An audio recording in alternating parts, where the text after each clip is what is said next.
Միքայել Սրբազանը իր ասենք ես ինքս կներեք անհավատս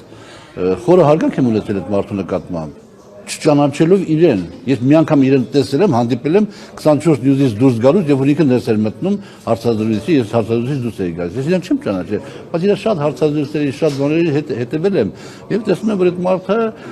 շատ տանակշիռ մարդ է եւ հարգանք ա վայելում եւ շատ ներողություն մենք ամեն մեկս որ մենակ մեր գլխի տերը չենք նույնպես եւ նաեւ Միքայել Սրբազանը իր գլխի տերը չի որտեղ ինքը նիշա է զբաղեցրել շատ կարեւոր նիշա է զբաղեցրել եւ հետեւաբար կներեք հազար անգամ ներողություն ինքը պարտավոր է իր դիրքորոշումը փոխի հազար խնդրում եմ իհարկե խնդրանքով եմ դիմում բնականաբար բայց ես կարծում եմ որ ինքը